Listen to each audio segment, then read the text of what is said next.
trying to carve out space to talk about Bitcoin and personal finance combined. And what I like about this episode is we have the whole spectrum, okay? So I'm gonna probe, because we've got single, dating, and married, all right? Welcome back to Bitcoin is Hard. This is a Choice App production about Bitcoin and personal finance. We're here at the Kansas City Citadel today with Brian, Mitch, and Don. Bitcoin is continuing to take more and more ground in people's both personal and corporate finance, and there's just very real questions that people have about budgeting. Budgeting is hard.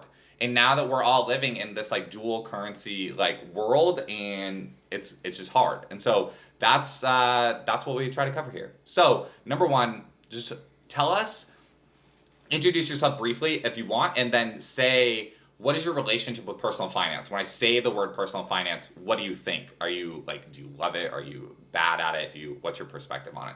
Okay, yeah, I'm Brian, at TurboHodl on Twitter. Personal finance for me, I think it's something that I historically struggled at.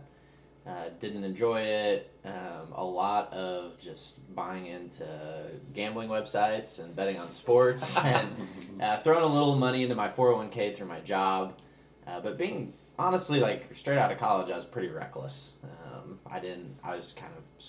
I scraped by in college just working on jobs, make sure I have enough for rent, things like that.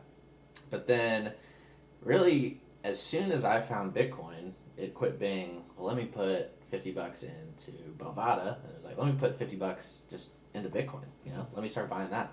And so that's one of the big ways Bitcoin transformed my thinking, is because I really just wanted to accumulate as much Bitcoin as I could, and it became an actual savings platform instead of, the dollar, which we're realizing isn't a good way to save.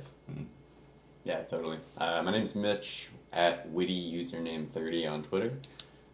Personal finance for me is all about saving, whenever I think about that term. My dad was a financial advisor growing up, and that was just instilled in me from day one, a penny saved is a penny earned.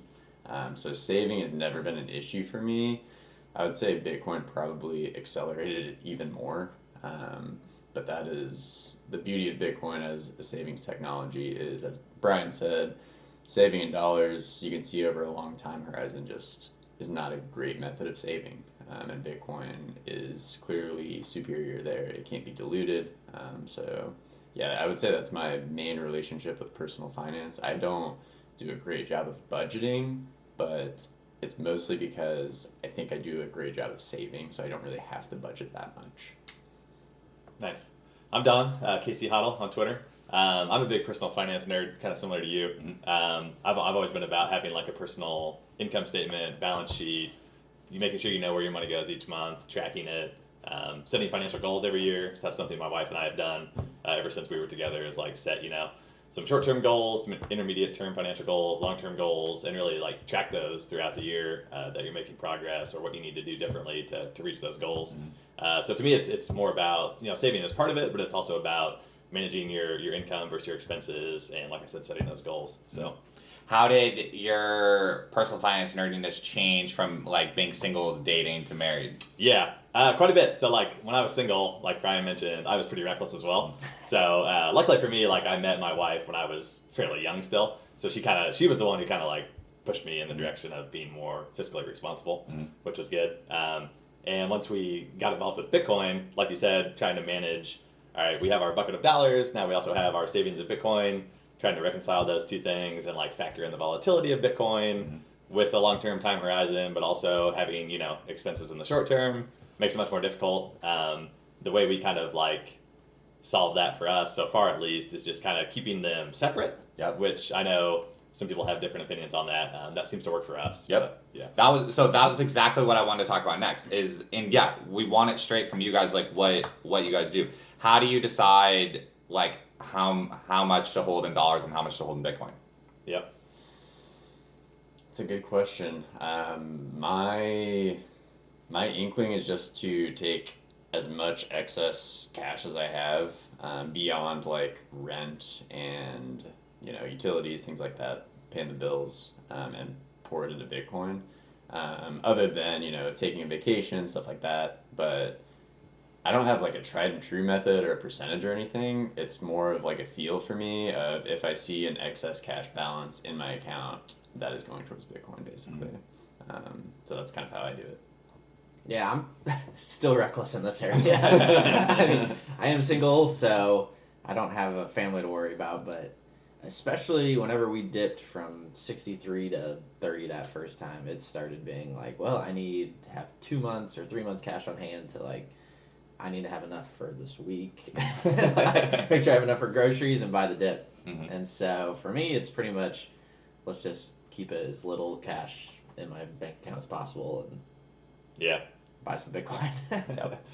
I like it. Mine's a little bit different perspective, I think, having kids and a family and everything. So we're pretty conservative about our cash balance. Like we'll keep anywhere between 6 months and a year of expenses just in cash, liquid available cash or cash-like instruments. So it's like everything from, at the beginning of the year, I try to make all of my 401k, 529 plans for the kids. I try to do all that stuff at the very beginning of the year, and then just keep our monthly expenses 6 to 12 months worth of that in cash. So what is cash-like instruments? Yeah, what accounts are you actually using? Yeah, so one thing I've started to do recently is actually use stable coins to generate yield. And I know there's obviously risks with that as well, but that's one thing that I do compared to instead of a savings account or a money market, which were things that I used in the past for those. So that's pretty cool when you can get 8 to 12% on cash pretty much. With various trade-offs, of course. But yeah. And is it easy to stay on the same page with your wife and your family about the buckets and the goals of each bucket? Yeah, so it took definitely some doing with my wife to kind of because one thing, it was education about the different products available in the space and with Bitcoin in general. She's pretty good on the Bitcoin stuff now, but that was a process as well. Something that happens with me is when I'm talking to just my wife and my family, things move so fast. Yeah. And so they're like, well, what do you mean? I thought you said this. I was like, yeah, but that was 90 days ago. I said that 3 months ago. You don't understand. This changed, and now we're doing this now. And they're like, so that can feel very kind of scattered and almost it's hard to relay your plan exactly to other people. True. Yeah. Yeah. One other thing we do that I don't know if other people do this or not, if we're just weird, but we actually keep separate checking accounts. So she'll have her paycheck go into her checking account, and she pays for certain bills out of that account. I pay for certain bills out of my account. So it's obviously we track things together, but we also kind of have our separate pools. So which I think feels a little bit less risky to her to have control over her part of the fund. So yeah, and I'm definitely a joint checking account guy, but one thing but having Bitcoin on everyone's phone in the family, I think, is really important for that exact reason of feeling ownership over it. Yep. You're a part of this thing that's happening. So in that sense, and the stage that we're in with a lot of the apps right now, a lot of the Bitcoin apps don't have joint accounts yet. So Sharon and I have been forced to run it that way as well. Right. So it's interesting. Yeah. My wife's set up on Swan now. She has her own account. Nice. So she gets to participate. Yeah. Which is cool. Yeah. She learned a lot by doing that. Yep. So, Yep. And what about the kids in Bitcoin? How's that going? Yeah, so we were actually talking last night about Bitcoin Rabbi has the Lemonade Stand book. I got that book and read it to my 6-year-olds. And when I was reading it for the first time, I kind of thought it would probably be over their head. Yeah. It's a little bit advanced for that age, I feel like. But anyway, so I got to the end, and one of my daughters was like, wait, that's really how it works? And I was like, what do you mean? She's like, they really just print more of it? I was like, yeah. She's like, why? Exactly. So. Yeah, no, that's awesome. Yeah. We had a friend, that book's terrific, and it's really important. We had a friend who, his son came home from the library one day and had a book that was just what is money, and it was just green bills all over the front of it, and the book's titled what is money, and my friend sent me a picture of it, and I was like, this is not happening. And I Amazon the Rabbi book straight to them, and I was I delivered it to the kid. I put his name on it. I was like, this is a gift. Yeah. We need to counter this. Right. I was like, when you're done with it, give it to the school library. Yep. Because this matters. So yeah, we definitely talk about it a lot with our kids, and I always tell them bring it up at school when it makes sense. If you guys are talking about money or savings or things like that, just bring it up, see what your teacher says. Yep. So. Yep. Yeah. All right. The hard pivot. What is your perspective on real estate and citadel building? Yeah, this is my citadel. Yeah. I like real estate. This is the first home I ever purchased. I'm really just trying to turn it into like a place where I can be self-sovereign in as many ways as possible. We talked about it. Finding ways to have chickens outdoor even. Just really making my citadel a place where other people can benefit as well. I don't want to do anything that's just super selfish. Yeah. And so I want to be able to help as many people as possible. So I understand that having chickens in my yard could benefit the neighbors as well, and figuring out how to pull them into that with like gardening. And does that feel in conflict with like your Bitcoin like savings goals and like stacking as much Bitcoin as like possible, the like investing in your home, and kind of like what's it been like being a homeowner versus before? Yeah, I think that a lot of it is my decisions are more like, okay, right now maybe stack more Bitcoin and then have plans for the future of building some things I want to build. Yeah. Tell us about being a Missouri maximalist. Okay. For anyone listening and who hasn't been here or has been here, I mean, this is the best state. It is. I will double down on that as many times people make fun of me. It's because people don't understand, or they're in their trash state where they're at. No, not to knock on it, but I mean, it's no Missouri. We've got everything. We've got everything you could want, and we've got a lot of freedom here too. And has that have you felt that even increase as from being a homeowner as well, or like this has just always been a part of you? I mean, it's always been a part of me. I remember in like 4th grade, I had to write a paper, and it was write about anything you want, and it was just literally about how great Missouri was and how trash Kansas was. Yeah. And my teacher he's like, hey man, you like can't do this. I was like, why? He's like, you do something more like specific. And I was like, no, this is great. And my mom and dad, he like sent it to them, and they're like, what are you doing here? I just want everyone to know. That's awesome. But you feel very well researched to me. Like yesterday you told me that the pioneers or Kansas was labeled to like trick the pioneers into moving there? Yeah, so Kansas City, Missouri was founded, and then a year later Kansas was founded. So that state didn't even have its name. They took their name from the Kansas Indians, so the same people, and then Kansas City started booming. A lot of people would come here, like Daniel Boone, like all those pioneers, like his son would bring people to Kansas City. So a lot of it was in Independence, and then you have like the Westport area. And so then we had, from Independence, you had 3 trails. One went to Oregon, California, and then I believe Arizona. So you had these 3 trails. Well, all the Irish moved to... This is in the video game. You hit Independence, and then you have to choose your choice, right? This is in the video game. Yeah, okay. that's right. All right, okay. Yeah. And so Independence is an interesting town. There's a lot of cool history there. Harry Truman's from there. Yeah. But then the Irish moved to the Kansas City, Kansas side, but it wasn't named that originally. And they named it Kansas City to trick all the pioneers into thinking that was where they wanted to move. Wow. Yeah. I'm still working on a lot of parallels about that to current day. I can't articulate any of them right now, but it's something that's sticking with me. Yeah. It's like Bitcoin Cash taking the Bitcoin name. I think, or just how important, like naming conventions are, or even a little bit more on like the sats, like the unibias thing. Like I think there's a lot of interesting parallels on that. Yeah. Yeah. It's don't go to Kansas City, Kansas. There's no really reason to. That's fair. What? Kansas is Bitcoin Cash. Yeah. And if you fly in, you're flying to Missouri. Everything's on the Missouri side. Yep. The Chiefs, the Royals, they're located in Missouri. That's right. Mm-hmm. Sure. Yeah. Mm-hmm. Yep. All right. I have more, but let's get through, and then I'm gonna ask more. Okay. Go. Yeah. So my views on real estate have shifted quite a bit in the last few years as I've gotten older, I think. I've lived the apartment life my whole life, and I still am in an apartment. And I used to appreciate that for the optionality. I didn't want to get locked into like a 30-year mortgage, and I wasn't a huge fan of debt. So I just wanted to avoid that and just go from apartment to apartment.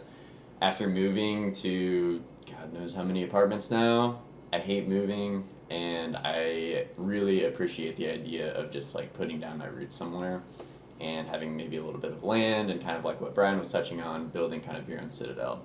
So my views have shifted a lot. I'd like to buy a house in the next year or two, starting to save up for that. So that's kind of where I'm at on real estate now. Mm-hmm. Nice. Right. Yeah, so I bought my first house when I was like 24, and it turned out it was like right before the peak of the housing market. So I bought my house in 2006. So like terrible timing, and we lived there for like 10 years almost, and it took about 8 of those years to get back to like even on what we paid for the house. And we were like the poster child of like getting a mortgage where we shouldn't have been able to. Like we were like a year out of college. We didn't have any savings. We had to put, I think it was like 2% down. And then we also got like, I think it was like $12,000 in first-time homebuyer credits. And that was like the only way we were able to buy the house. So going through that experience, now I'm in my second home, and I kind of viewed it as like, this is just like a sunk cost, basically. Like the way I thought of it then, kind of living through that experience with the first house, I was like, I never expect to make money on this. This is just a place to live. We want to make it nice to enjoy it with our family. But like I never thought of it as an investment. And I still really don't. Was the first house around this area also? Yeah. So it's okay. Yep. Cool. Yeah. So kind of on the Kansas side. Yep. Unfortunately for these guys, but yeah. So I've always lived between like Olathe and Overland Park on the Kansas side. So it's all within like 10, 15 miles radius. Yeah. But yeah, I mean, house prices continue to go up. I mean, I think I've lived in my current house for 5 years now, and I think it's worth approximately like 50% more in those 5 years. But the way I always thought of it is like, okay, if I sell it, I'm going to go buy something else that's also now 50% more expensive. So what's the point? Right. You know. That's what I was going to ask. Is that so? We kind of hear this on the news or see it around or whatever. But you guys are in this area of the country that a lot of people might not be like just thinking about every day to day. So it is happening. Like you and your friends, like you're feeling the prices go up. Yeah.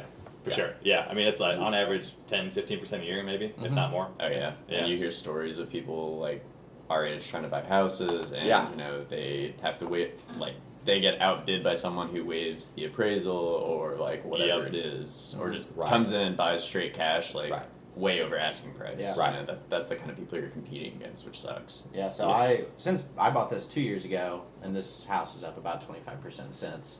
A lot of my friends are at that age if they want to start buying. They've got like families, and a lot of them, it's starting to be like a really unattainable goal for a lot of them. And some of them are just, I don't want to say settling, but they're deciding, well, maybe I'll just buy a condo instead of like a house. Yeah. So I'm seeing that a lot. Yeah. How is their like? So what's their perspective on just personal finance and like inflation and like things that are happening? As far as my friends, I mean, I annoy them enough that they have to talk about it, but it's starting to be I'm seeing it a lot more from non-Bitcoiners. Yeah. Is the connection between the frustration with the like housing thing being connected to the like, hey, like cutting this, like making coffee at home, and like some of this stuff is not like exactly cutting it, or just like trying to spend less on going out to eat or whatever, like. Yeah, I think that, or are people still very stuck in like that's your path then to like still getting the house? Yeah, I mean, as far as like inflation, something like that, I'll mention, they're like, well, inflation, that's just how it is. Yeah. I'm like, no, it doesn't have to be this way. And they don't understand like supply chain things. It's pretty basic. Yeah. But that's what I'm saying. Yeah, I mean, I think most normies, I think you're starting to see it shift a little bit to where they kind of get it more, and maybe they make connections here and there, but I still feel like for the most part they don't really connect the dots. I do think, to your point, it is becoming more unattainable to the point where you can't just cut back on like how much you spend out to eat anymore and able to save up for a house. Like that doesn't really help enough to put down a down payment for a house. You know, it's just becoming more and more unattainable as the years go on, it seems like.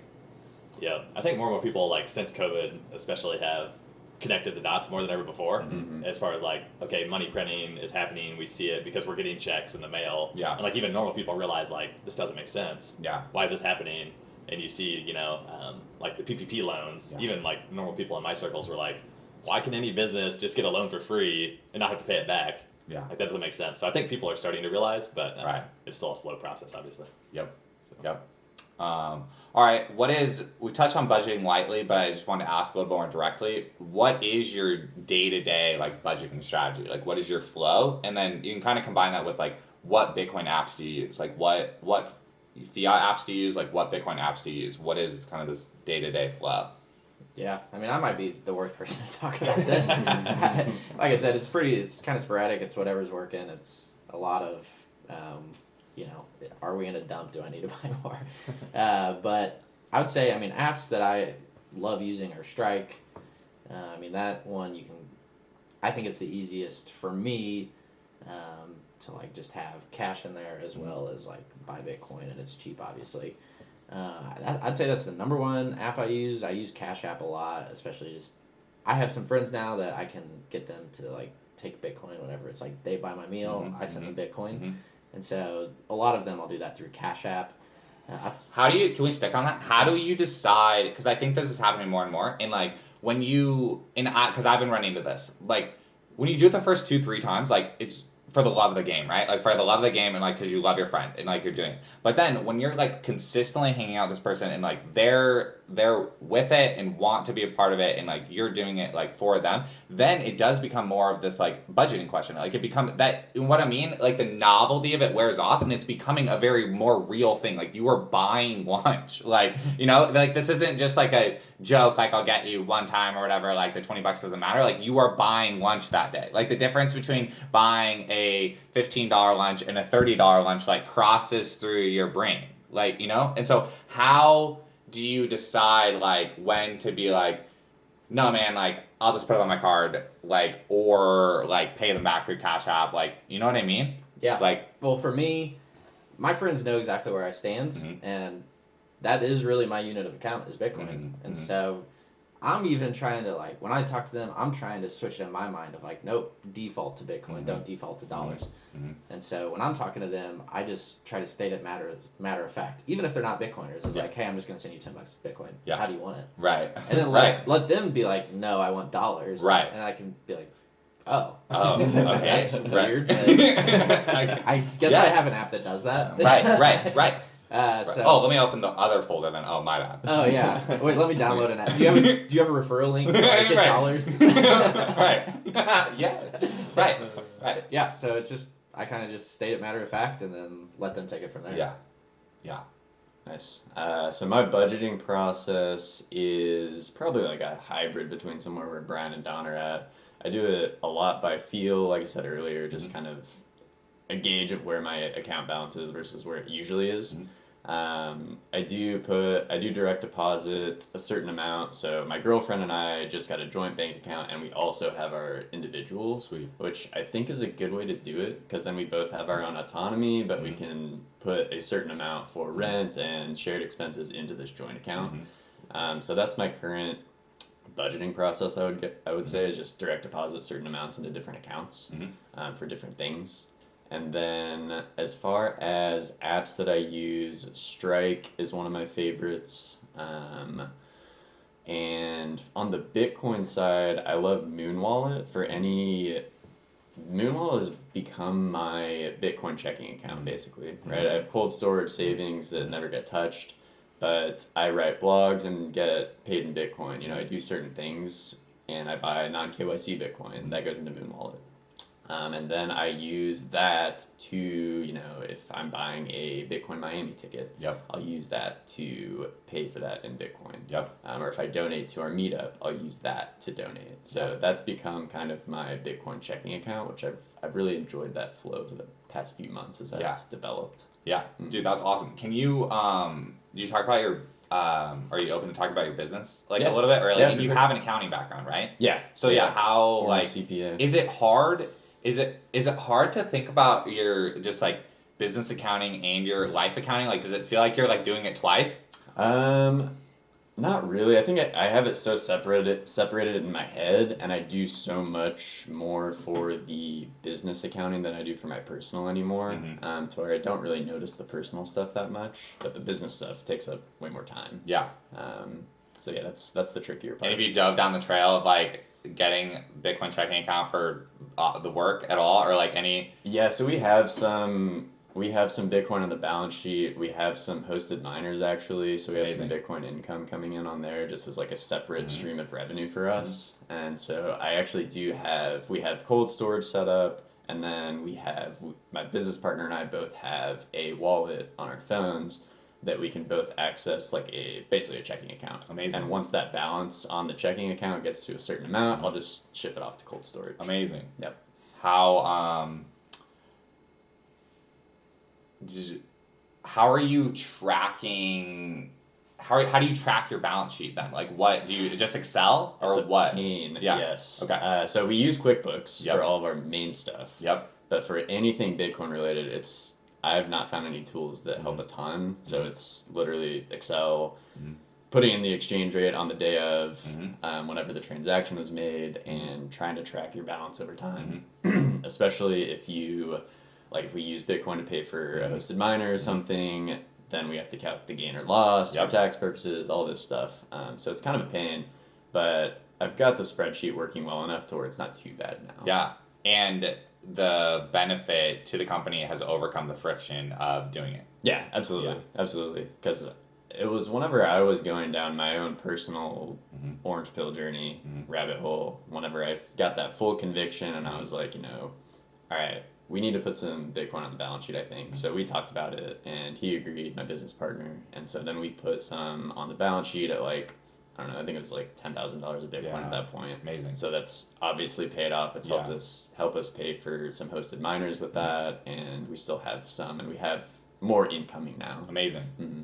And do you accept Bitcoin for payment, right? Yeah. So I set up BTC Pay server for our website, so now you can pay in Bitcoin for grills or whatever you want to buy on our website. Yeah. So, Dude, what's the percentage of people that are doing that? 0 currently. Okay. I'm being honest. Yeah, Gotcha. yeah. We're trying to build up the website traffic a lot more. We're making a big advertising push in the next 6 to 12 months. Sweet. So hopefully BTCgrills.com, right? BTCgrills.com will That's get awesome. you there. Yep. Mm-hmm. Cool. Mm-hmm. I know where I'm going for the springtime. That's right. That's right. High-end grills. Yep. Awesome. Yeah, I'm definitely like you said, kind of a hybrid between you two guys. So for the fiat stuff, we're very structured. We have all of our ACH payments set up to go automatically for the bills, and we try to pay any bill we can on a cashback credit card to try to stack that 3% or whatever. Yep. But with the Bitcoin stuff, yeah, I I use Muun Wallet a lot too. I like that it has Lightning and on-chain, and you don't have to differentiate between the two. So I find that really useful, when we go to the bar for the meetup or go out to dinner to try to get somebody to accept payment. That's the easiest way that I found to do it. Last night, we got the waiter hooked up with Muun Wallet, and he got some pretty massive tips in Bitcoin, which is cool to see.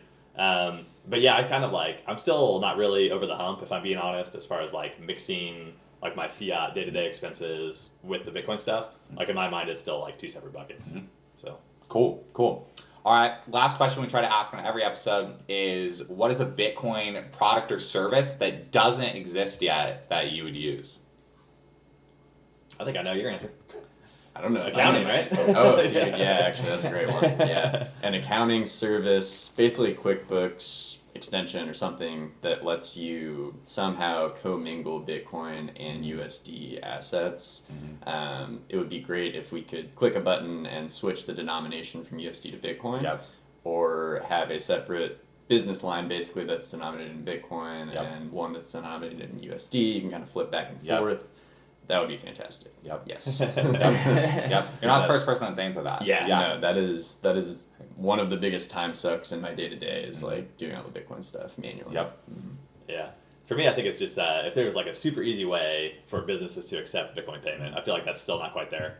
So I'd love to see a 2-minute setup to be able to do that. Yeah. Something I've experimented with not experimented with, but just brainstormed is how to help. And this stuff's out there, but how to help more organizations and especially because I do a lot of stuff in missions and things like that, is how to help those people get Bitcoin across the world and help set up payment and servers for them to do that. Yeah. Love it. Guys, thank you. Just go around the horn one more time, say your Twitters, tell them where to come to Kansas City Bitcoin. Yeah, so Brian, come to Kansas City, Missouri. Come visit us at the KC Bitcoin meetup. At Turbo Hodl is my Twitter handle. Yep, I'm Mitch. Twitter handle is witty username 30. And yeah, you can find us at kcbitcoiners.com. You can get our meetup schedule if you're rolling through the Kansas City area. Please stop by. We are having a Bitcoin block party on April 24th, so if anybody wants to make the trip over, it'd be awesome. For sure, yeah. So Don, KC_Hodl on Twitter, and yeah, I would just echo, go to KC Bitcoiners to find the meetup details. Also check out our podcast that Brian and Mitch and I do called Orange Pill Addicts. Yep. Perfect. All right. Let's wrap. Hey all, this is Brian. You can reach me on Twitter at Brain Harrington. Shoot me a DM with any feedback from today's episode. This has been a Choice App production. Bitcoin is becoming centric to personal finance, and we want to help you learn how to better engage with Bitcoin financial services. None of this is financial advice and is for education and entertainment only.